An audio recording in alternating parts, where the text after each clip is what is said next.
Hello everyone, welcome to my review of Mecha Ritz Steel Rondo, a shmup recently released on the Nintendo Switch. This bad boy has been around for a few years on Steam, I believe, but has had a big update lately, so I thought it'd be cool to cover it on the channel. And today's video is going to be a 1cc commentary and review. This is an old school style of review that I used to do before I did my usual YouTube-y style reviews. And I wanted to do it not only because I need a little bit of a break from just doing straight up reviews, but also because I had a ton of fun playing this game, and I actually did end up getting a very hard mode 1cc, and I kind of wanted to show that off. And also this game is very complicated and kind of interesting to dig into. And I almost feel like just showing a playthrough of the game is a better idea of what you're in store for, rather than having the usual selective editing style. And so Mecha Ritz, it's very hard to describe exactly what this shmup is in comparison to other shmups. It kind of reminds me of a cross of Cho Ren Sha and maybe a little bit of Hellsinker influence, something like that. So the ship that I'm playing here, the red ship, is just one of the default ones, and it is an absolute beast. Standard cave style stuff where your rapid shot is a wide pattern, and then your concentrated shot, as you see here, is that big, powerful beam. And what's cool about this ship type, and what's also cool about most of the ships in the game, is that they have very nice and speedy movement speeds. So this is not something like Mushihime-sama where you're having really slow movement speed, but then pretty fast sort of unfocused speed. Nope, instead you're moving around pretty quickly. You can navigate the screen in concentrated form pretty well, but then if you really need to macro around things, you can swap over to unfocused mode without too much problem, too much delay. It's very nice. The controls feel very nice is what I'm getting at. The game has a really quick, visceral feel to it. And the bullet patterns, as I'll point out as we go through here, are really interesting because the shmup that it reminds me of the most, even though I'm sure there's other shmups like it, is actually Mushihime-sama Futari. And the reason why I say that is it has this blend of these very dense sort of overlapping patterns. Even you see here in this first stage that, like you see right there, they'll overlap with each other, they'll be kind of messy. But also, on top of that, unlike Toho or something, you also get these very, very fast, just almost Psycho style bullet patterns too. And so it's kind of an interesting blend of both styles of bullet patterns, and I actually really appreciate it. It gives, right, like this here, for example, you need to macro around it rather than just micro through it. So the game tests both skills quite a bit, both macroing and micro dodging. I think the bullet patterns in this game are very solid, and one of the main reasons to check it out. So a little bit of background info here. I got this on the Nintendo Switch, and I got this on Steam. The footage you see here is the Steam version, and I'll explain why I ended up playing on Steam. But I must say, I played on the Switch version a ton, especially in handheld mode, of course, that being the main benefit of the Switch. And it runs very well on the Switch, and what I mean by that is the input lag seems to be really responsive. I didn't actually break out the light to test it because I didn't feel that I needed to. It felt very responsive, and probably, at least just based off feel, one of the most responsive shmup ports on the Switch that I've come across. So if you're wanting to get it on the Nintendo Switch rather than Steam, I think that's a very valid option. Check out this bullet pattern here. So I went through the second stage, and you can see between stages you can either choose the A or B version of the stages, or I guess routes, because they are different stages, the A or B version of the route. And it turns out, like Hellsinker, that the B version is harder and gives you more score. So I think for the rest of this run, because I'm playing it on very hard rank, I mostly stick with the A routes, but just for this first stage here, I swapped over to the B route stage, and it is a mean one. It's a nasty one. So let's talk a bit about how this game works mechanically, because it is pretty unique. It's not quite like stuff you come across every day. So first of all, you have bombs, concentrated shot, unfocused shot, very similar to what you see in Cave and Toho, so that's very familiar. The difference though is that you have lives and shield is actually like an auto bomb when you get hit in Dodonpachi Resurrection, for example. So your shield is like extra lives, but you can build them up and earn them as you go, and you get those items. And this game is incredibly generous with the resources, which I think is pretty interesting. I think it might be a little overly generous with the resources, to be honest. But it does make getting the 1cc much more straightforward, I'll tell you that much. So the way it works is that this game does not have any discrete difficulty modes. Like, there is no hard mode, ultra mode, easy mode, anything like that. It's all one mode of game, one score table, but the way you choose the difficulty of the run is at the very start at the ship selection, as you saw when I first started the game, you can choose the amount of rank, and the way it goes is that the more rank you include, the harder the run is, but also the higher the scoring potential. But here's the really interesting thing about this game that sets it apart from something like a Yagawa shmup. So the way it works in Yagawa, almost all the time, when you're playing Battle Garega or Bat Rider, is you want to start off with very low rank, because that game builds rank very quickly, and it also does not lose rank all that much. It's very easy to do something in Battle Garega where you just build up way too much rank and basically just doom your credit because you can't die enough to get that rank down to a manageable fashion. So you're always having to watch rank and be careful about rank. This game, maybe after playing too much Yagawa, is very gun shy on this aspect of rank.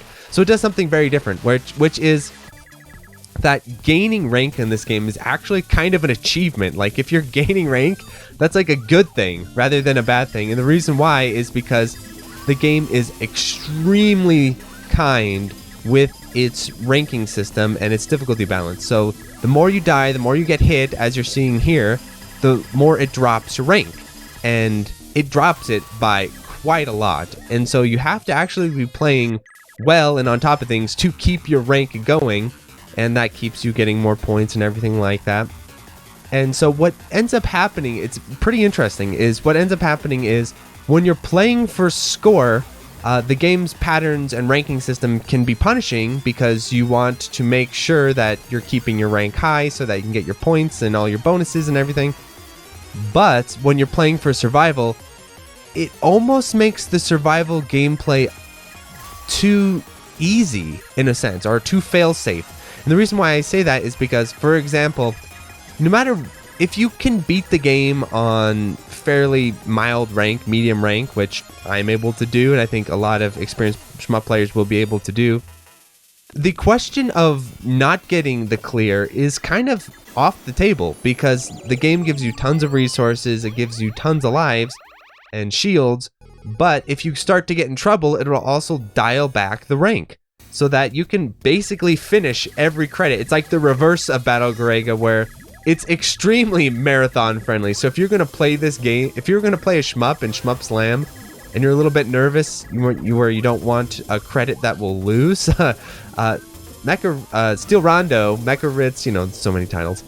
This game is a great contender for that because you can fail in your goal of getting your score achievement, but you're probably not going to fail in your goal of getting the clear because it just drops the rank really, really low if you start getting absolutely owned. And I'm not sure if this is a good thing or a bad thing. I'm actually undecided on my analysis of this game's ranking system.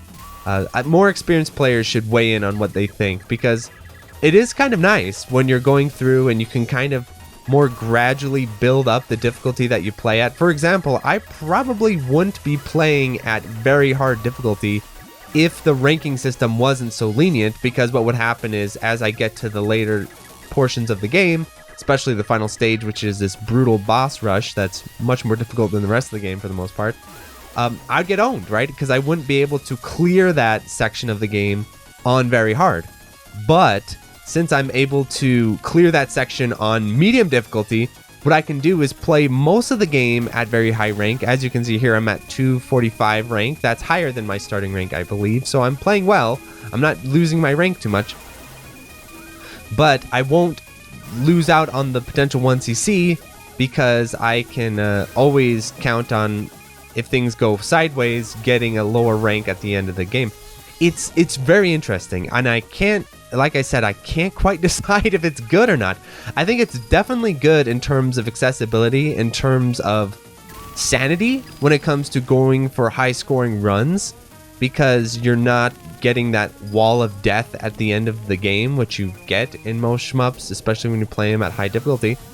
But I think maybe the part that it really comes down to balance and kind of figuring out is if clearing the game at high rank is extremely rewarding score-wise. And in a weird way, if it is, then you might have to start like restarting the credits, even though you're not dead, because just your rank's too low. You're like, ah, crap, it's like you have to reset, but not because your rank's too high, but because your rank is too low. It's all very interesting. I like that the game uses this system because I've never seen a system like this, and it's very interesting to analyze. So this isn't necessarily me saying it's bad, it's just me saying it's different, and I'm not exactly sure what the ramifications are in terms of score play. Unfortunately, speaking of score play, this game has a lot of really great design when it comes to its scoring system and its ships and its game design. I mean, it's really well thought out in these regards, except there is the obvious oversight by the game of not having an online leaderboard. So this game only has local scores. It does not have a built-in online leaderboard. And I think in the initial version of this game that came out a few years ago on Steam, and you can tell it's kind of more just getting off the ground in terms of release and programming and everything like that. In that version of the game, you know, it's very Dojin, I guess you could say. In that version of the game, I think, you know, it's understandable that it wouldn't have an online leaderboard. But now that the game is coming to Switch, it has a bigger presence, it's getting this big update, I think this game absolutely, number one critique is it needs to get an online ranking, an online leaderboard, because yes, you can use stuff like Restart Syndrome in the forum, but those just aren't nearly as good as having the online built-in leaderboard.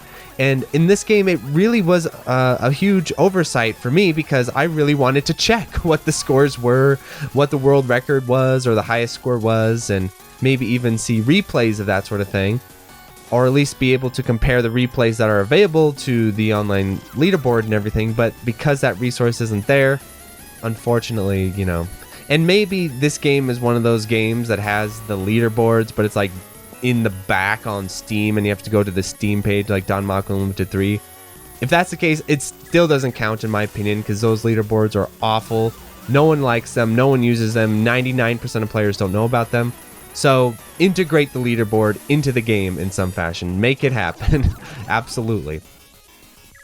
But anyway, that's enough about the scoring in the leaderboard. Let's talk about the other game system. So what's cool is that this game, like I mentioned before, kind of reminds me a bit of Hellsinker, not only because it has the branching paths, and not only because it visually kind of has that Dojin PC sort of look, which most Dojin PC shmups, even like old school Toho's or Cho Ren Sha or Hellsinker, all fantastic games, by the way.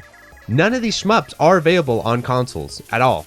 And so it is really cool to see a shmup of that ilk, of that kind, on the Nintendo Switch. And so for that reason alone, I definitely think the game's absolutely worth checking out to Switch fans, because this is a whole different demographic of the genre that you probably never run into anywhere else unless you are a PC player.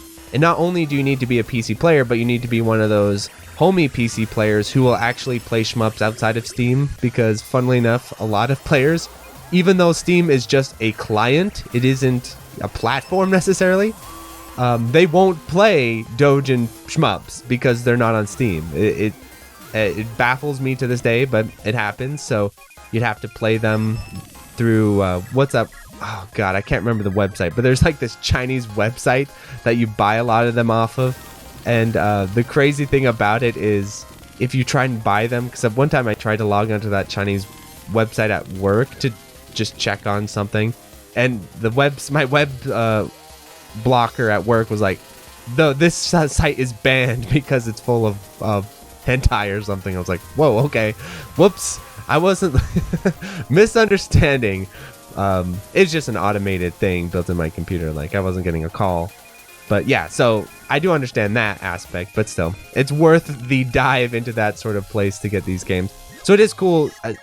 Long story short, it is cool to see a game like this getting a more mainstream outlet where people who wouldn't play it otherwise definitely will. And so I absolutely recommend picking the game up just on that merit alone. It's also a really, really fun game. Hence the reason why I'm showing you my 1CZ clear here. But back to the review. The biggest critique I have of the Nintendo Switch version, of the PC version as well, but especially the Nintendo Switch version because you can't fix it as easily, is so the game has Rapid Shot, as you can see here, me using it. But guess what? It does not have a Rapid Shot button built into the game. Yep. Just like Hellsinker, you have to map your own rapids. So it has the shot button, and then it has the bomb button, then it has the skip button like Toho, but it doesn't have a rapid shot button. So the way I remedied this on the PC version, and this is why I'm playing it on PC rather than Nintendo Switch, is I mapped my Z button with anti-micro to my arcade stick to give it a rapid shot button. So if you're on PC, you can fix this with anti-micro by making your own rapid shot button. But if you're on Switch, this is not so easily fixable. It is doable if you modify your arcade stick to double the button, or you remap things on special controllers like the Hori pad and stuff like that. But if you don't have a special controller, or if you don't have a way to remap your arcade stick and double the input and then turbo the second input, yeah, you're going to be doing a lot of hammering. And it's not necessarily that bad, because the hammering, at least like Crimson Clover, like Hellsinker, it has a burst fire mechanic to it, so you're not hammering for every single bullet, and it is a generous burst fire. The dev definitely recognized this, but I still don't like to sit and hammer the buttons. So yeah, that I just wish you'd put in a rapid fire button into the game. And I actually did message the developer about this, because I was doing the review and I was like, hey, if you could patch this before I do the review, that would be good for everyone. But the reason why he said there is no rapid fire button in the game is because it kind of funks with some of the other ship types and what they're able to do, which I can understand. But I think what would be nice is if, like, in the options menu, there was a rapid fire option, but like maybe you could put a little warning like, hey, this screws with these ship types, so you might be careful. I don't know. I still feel like you could get it in there one way or another. But speaking of ship types, so my replay, I am playing the vanilla red ship because it's just hella good. That's why I'm using it. It's hella good. But there's other ship types, and they're very fun and creative and interesting, and they play very differently. This isn't like, oh, one is narrow and then one is wide, like Ketsui with Panzer and Tiger, which I think is perfectly fine. But no. They're very different from one another. They have totally different shots, and they have like special properties based on them. My favorite one besides the red shot is the gray ship, the very last ship that you unlock. You unlock them, I believe, just by playing a bunch. That's how I unlocked them. There might be some kind of specific criteria, but I just played a bunch of runs and unlocked them that way.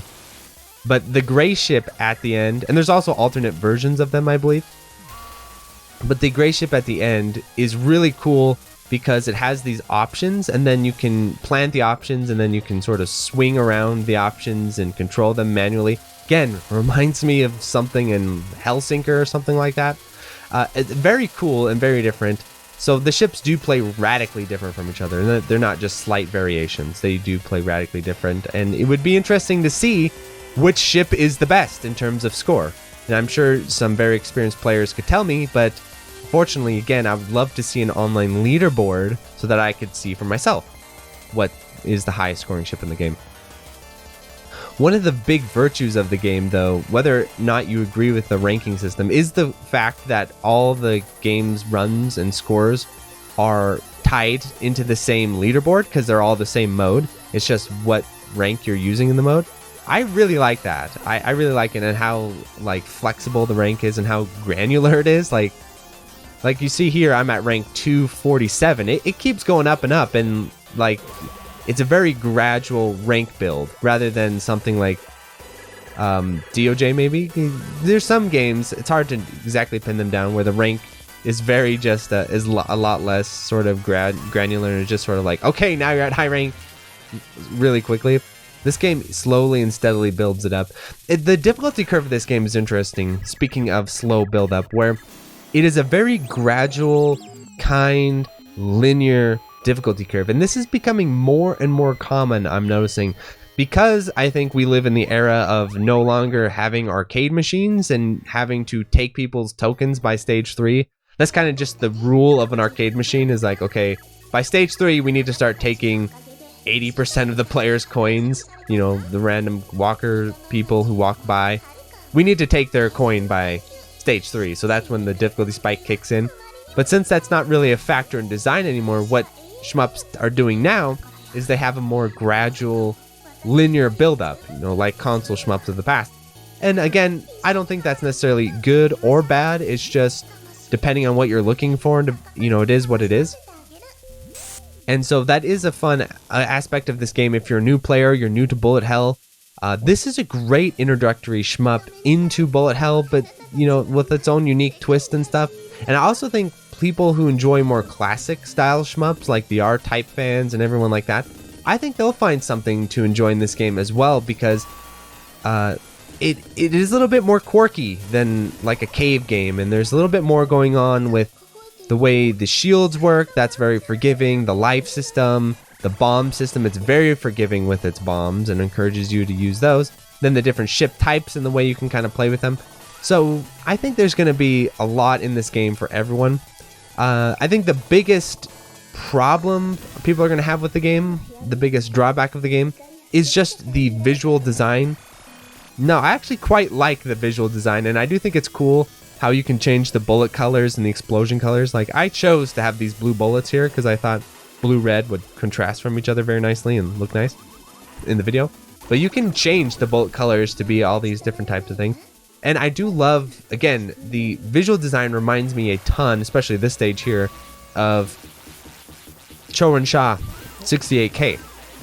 And that sort of era of early PC Dojin shmups. Hellsinker kind of reminds me a little bit of that as well.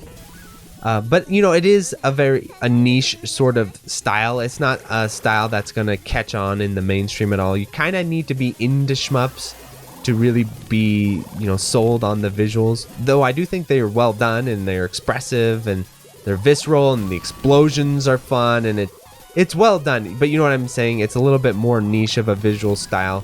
You're not going to see IGN covering a game like this, for example.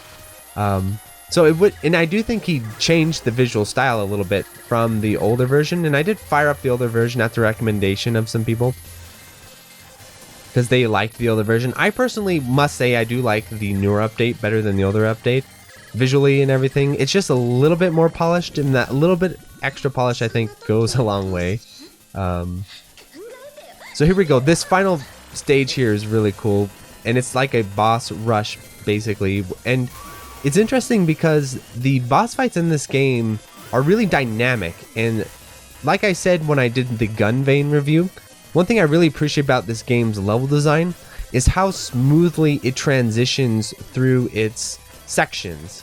So what I mean is that you'll be playing a stage, but then a mid-boss will pop up and you'll be fighting the mid-boss, and then it will transition back into the stage, and then transition to another mid-boss, and then transition into the boss. And it's all very smooth and organic, and at times you kind of lose track of, okay, am I at the boss or am I at the mid-boss? What boss am I at here? And even in this boss rush at the end here, even though it is a boss rush, you kind of lose track of that just because it's changing form so many times and doing all these different things. Definitely influenced by Toho, no doubt about it. Toho, I think, really brought this to the table for the genre of having... Like, cave games have different phases in the bosses, but not quite to the same degree that Toho games do it. You know, they'll have like 8 phases and change all these different patterns and do all these different things. Like, the whole stage is just a boss fight, essentially, at times. Really cool. And the game has a nice blend of it. The game is very well balanced in terms of fighting enemies, fighting bosses. I think it leans a little bit heavier on the bosses than cave games do. But it also isn't full-on Toho boss rush necessarily either that you can get in some Toho games. Or, you know, Toho games tend to very heavily favor boss fights. Like the last Toho game that I reviewed for Toho Quest, there was this one boss that you fought like 5 times and it kept repeating and slight variations in the patterns, and it's like, okay, we get it, Toho. Let's do a different boss fight. Yeah, this game keeps it varied, keeps it interesting. There's also a lot to it. There's actually a lot of, I guess you could call content. I hate to say it that way, but I guess that's what you could say. There's a lot of content in this game where it has 5 stages, but then it has the alt stages, so it has like 10 stages, maybe more, somewhere in there. And then it has all the different ship types, and then the alternate ship types, and then it has the rank, and the gradually, see how my rank's gone down by quite a bit. You know, this final boss, this final level is like this massive spike in difficulty, but because of the rank system, it's not, because if you get your ass kicked, the rank will just kick down and you'll still be okay. So I've got bombs, shield, and then lives. That's what the left is. When it says left, that's your lives. And when you die, you actually regain all your bombs and all your shield. So chain deaths do not exist in this game. Chain death is not a thing. Even if you try, you will not chain die in this game, because between lives, you will gain all these resources. So this game is very, very, very welcoming and kind and balanced. And I think a lot of players who grind their teeth at the sort of more brutal cutoffs that you'll see in shmups, I think this game will be great. I think people, especially newer entrances into the genre, you're playing it on the Switch, I think you really need to pick this game up, because this game, even though it isn't as flashy and maybe as traditional as you'll see, you know, like R-types and those types of things that are popular on the Switch, R-Type Final 2. This game's much better than R-Type Final 2, I'll tell you that much. Even though those types of games appeal to casuals more, I think this game's actually like really well made for newer players to get into, and so I absolutely recommend it. It was a ton of fun, and you can really dig into it. It runs really well on the Switch, not too expensive. I would say, yeah, if you're a Switch player or not, I definitely add this to your library. I had a ton of fun with it. Adios, everyone.